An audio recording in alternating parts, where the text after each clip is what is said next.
I can safely say that the Pacific Northwest has catered to my hunger for wine and adventure experiences. From top wine destinations in Washington, Oregon, and California to the wilderness states of Idaho, Nevada, and Utah, it has all been very accessible. Colorado ended up having a mix of both, all in one location. Now I'm actually 39 miles and 3/8 in from the Colorado state line, and I'm coming into what is my last stop around the western United States wine regions. And I've met up with a viticulturist here who's been telling me about grape growing in Colorado.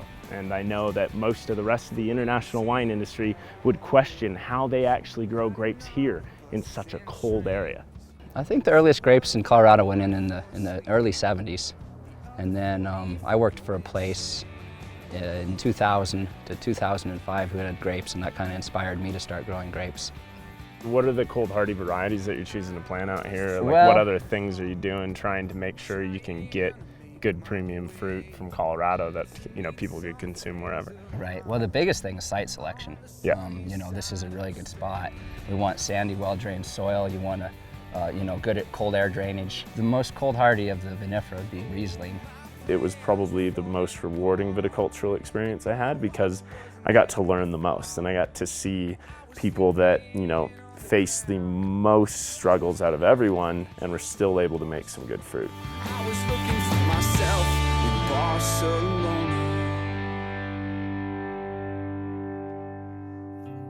But I'm stoked to get over to Denver and see Infinite Monkey Theorem and find out what's going on in the Colorado wine industry and actually taste some of these wines and see what this state has done, and most importantly, where Colorado wine is going. I've headed over the pass, going through Breckenridge, Vail, and tons of different ski destinations that I've heard about all throughout my life. And tonight, I've arrived just in time to Infinite Monkey Theorem, where I'm meeting Ben, the winemaker, who's going to be showing me what's going on with the Colorado wine industry. And I'm going to hang out, get to know Ben a little bit, sit down for a good dinner, have a good time before I learn more about this crazy fun brand that he has, and head down to the Rocky Mountains in Colorado and check out Telluride and get a bit of snowboarding on.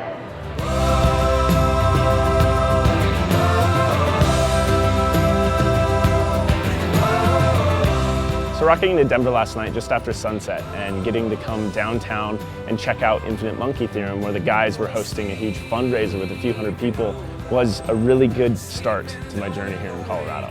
And I probably drank a little bit too much wine, but I had some bloody good food there too. I've come to a coffee shop just down the road from the winery called Crema, and all of this is located in Denver's Arts District. And so it reminds me a whole lot of where I was based in Los Angeles, because you've got distilleries here, you've got breweries, wine labs, really kind of hipster coffee shops like this, and everyone's got a good vibe about them, and there's young, fun people here, and really a whole lot going on in this part of Denver. I'm stoked to be here and to get to drink some wine with Ben and really see one of the top wineries in Colorado. So I was born in the UK, did an undergraduate degree in animal science, was going to be a vet, and decided that really wasn't for me, and then I actually moved to London and got involved in the wine industry.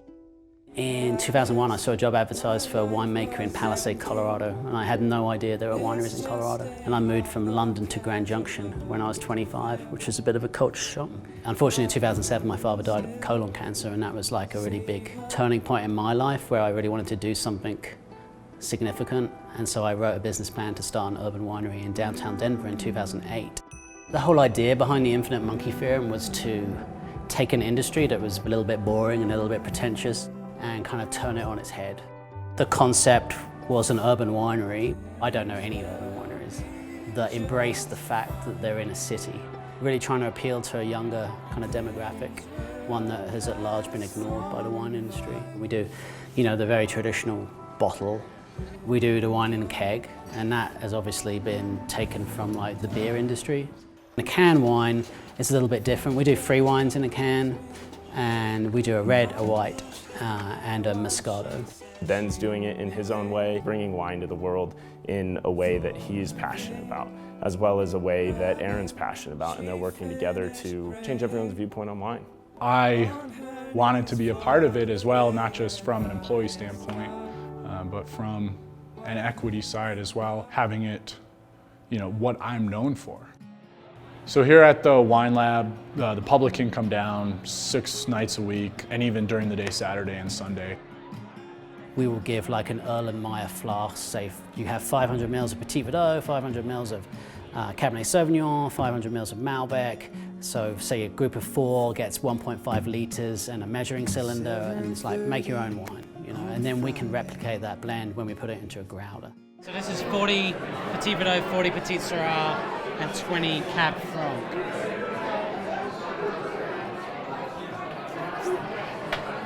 A little bit extra there. What? A little bit extra. There's a drop, there's a drop.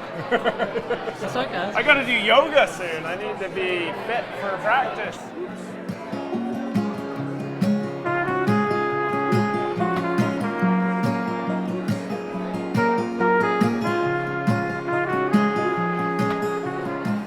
I might have had a little bit of wine today to relax. However, coming in here and actually doing yoga, it's pretty fun.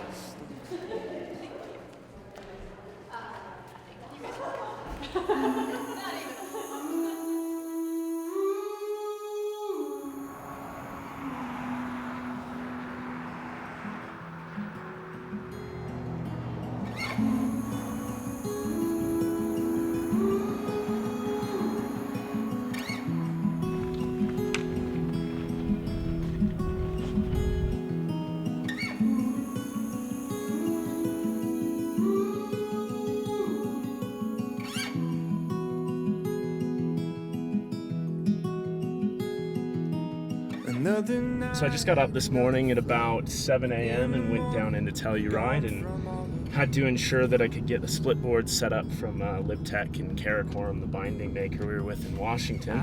And now I am rolling into Alta Lakes Road, and everyone is here. You can see Matt and Greg Hope. We haven't really done anything like this with the winery before. Telluride should be perfect, make it a great memory for the winery and for everyone. I'm Meredith, I'm Aaron's wife.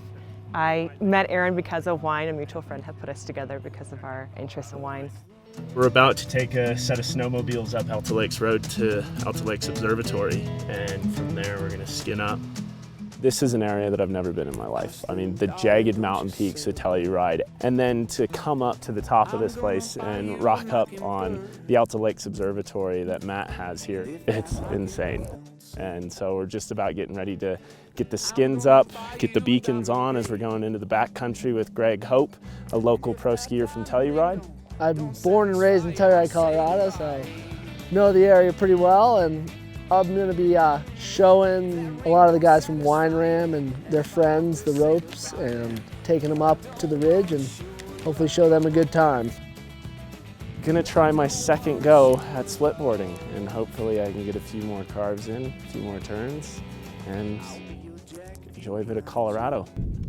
Greg the skier was a really nice guy. He's very nice, kind of quiet and reserved at first, but then you just chuck him on a pair of skis and he zips up to the top of the mountain. You know, he told me when we took off that he's like, yeah, it's just gonna be an hour to skin up. I'm like, it'll be like 2.5 hours then. We were in Telluride on a mountain range, shotgunning their cans of wine, and they're the ones that make and do the wine. It was good. That's my first time shotgunning wine. You know, LibTech and Karakoram made it possible for us to get up the hill today. Sorry guys, I didn't make it as far up the hill as I wanted to, but that's why we bring the professionals along to do it for us.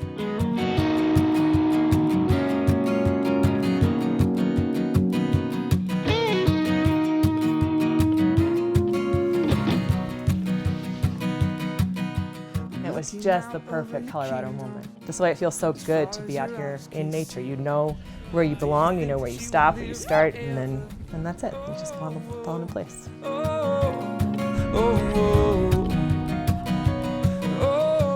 This is the home of winter and snow sports and anywhere in the world.